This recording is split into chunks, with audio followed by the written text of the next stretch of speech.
Desa Tegal Sawah, Kecamatan Karawang Timur, Kabupaten Karawang. Wiratani berdiri sejak tahun 2016 dengan luas lahan 12 hektar.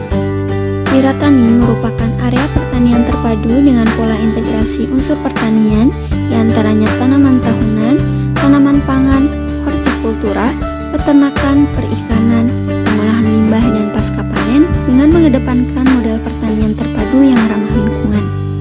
Wiratani memiliki usaha tani berupa pertanian, peternakan, perdagangan, dan P4S Wiratani.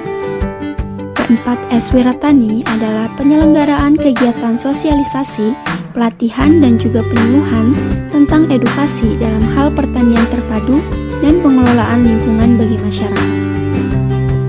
Beliau adalah narasumber kami, bernama Bapak Haji Osim. Beliau merupakan owner dari Wiratani.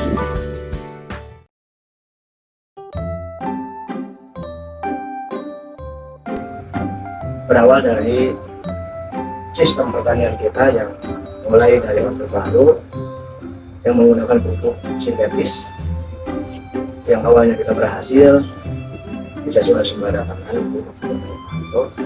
tapi karena terus-terusan pakai pupuk sintetis dan tidak berhenti, akhirnya tanah jadi rusak. Semakin lama semakin rusak, semakin berkurang hasil. Untuk antisipasi itu, Pak Haji coba berpikir dari alam kembali lagi ke alam, dari tanah kembali lagi.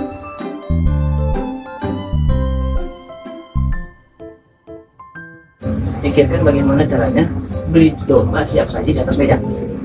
Karena kali itu saya pikir dapat seminggu kan oke.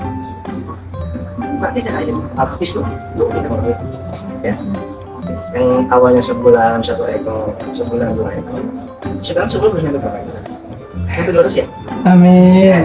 Coba deh, gue jadi pengusaha udah habis ya. Itu membaca dari rumput awalnya.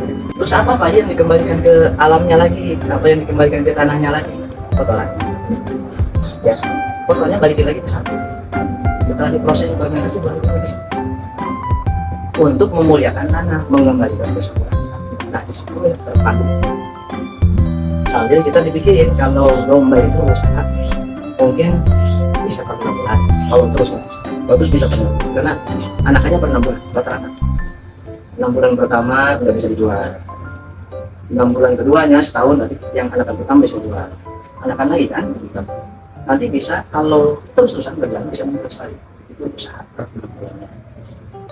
misalnya usaha tahunannya apa ya? Sakit anaknya setahun sekali, nabungnya rumput lagi, cuma sekalian gede itu. Nah kalau untuk misalkan per 3 bulan apa Pak Haji? Lagi bikin kandang ayam. Nah, untuk kaliannya apa Pak Haji? Ini bebek telur. Pak Haji nanam kelapa 1 hektar. Di sono ada 1 hektar pohon kelapa, ditumpang sari sama pisang. Pisang sebulan sekali panen loh. Kemarin aja hari lebaran hari jual pisang ada berapa meter ya, minimal 5 meter 5 meter atau semuanya 7 meter. Dari pohon ini ke pohon ini kan tengahnya kosong ya, sayang kan. Bisa. Masih bisa misal antara kelapa pisang apa yang bisa, terong bisa, cabai bisa, itu manfaatkan. Jadi kuncinya tidak boleh ada semeter tanah yang kosong yang tidak berguna.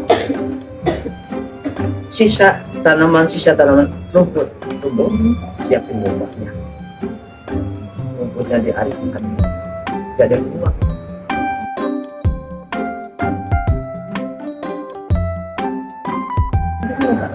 Nah sebelum kita dari Pak Haji bilang apa dulu yang dibutuhkan, yang dibutuhkan pasar. Jadi kita cari pasarnya dulu. Oh, cari pasarnya. Ya. Oh, sekarang begini. Nih lihat. Bulan puasa apalagi ya. Hari-hari biasa. Es kelapa itu laku. Oh. Dari mana itu? Kelapanya. Dari Ya artinya kita disediakan pasar. Kita harus produksi ya. Makanya Pak Haji nanam 1 hektar. Dari hasil wawancara dan jam-jam kami, seperti inilah gambar sistem tanian terpadu di Wiratani. Berbagai jenis tanaman tahunan seperti kelapa, lemon, jambu kristal, jambu bol Jamaika, serta tanaman pangan seperti padi ditanam di lahan ini. Hasilnya yang berupa buah dan beras kemudian dijual. Sedangkan sisa tanaman dari tanaman tersebut berupa sisa daun, ranting, buah dijadikan sebagai pupuk kompos. Wiratani juga memanfaatkan ternak, yaitu sapi, domba, dan ayam, di mana kotorannya dimanfaatkan sebagai pupuk kandang yang digunakan dalam budidaya tanaman tahunan maupun tanaman pangan. Sedangkan produk hasilnya yang berupa daging, khususnya sapi dan domba, dijadikan sebagai daging kurban dan akikah. Sedangkan ayam, produk hasilnya berupa daging dan telur dimanfaatkan untuk dijual. Selain peternakan, Wiratani juga memanfaatkan perikanan. Produk hasil perikanan berupa daging ikan dijual, sedangkan airnya dimanfaatkan dalam budidaya tanaman padi. Permasalahan yang terjadi di Wiratani yaitu hama berupa kumbang atau wangbung pada tanaman kelapa. Pemecahan masalahnya dengan penggunaan garam kasar yang ditaburkan di atas pucuk pohon kelapa. Selain itu, menurut kelompok kami bisa digunakan juga penggunaan trap berferomon atau pestisida kimia sintetis seperti puradan dan marsal. Pupuk kandang yang dihasilkan tidak memenuhi kebutuhan karena lahannya yang luas. Pemecahan masalahnya yaitu dengan penggunaan pupuk organik cair POC sebagai pupuk tambahan yang berasal dari luar. Selain itu, bisa juga dengan penggunaan pupuk kimia sintetis dengan kadar yang sesuai dan tidak berlebihan sehingga tidak merusak tanah. Permasalahan yang terakhir yaitu tanaman kelapa yang memerlukan waktu yang lama untuk tumbuh. Pemecahan masalahnya dengan secara langsung mengganti tanaman kelapa yang sudah mati.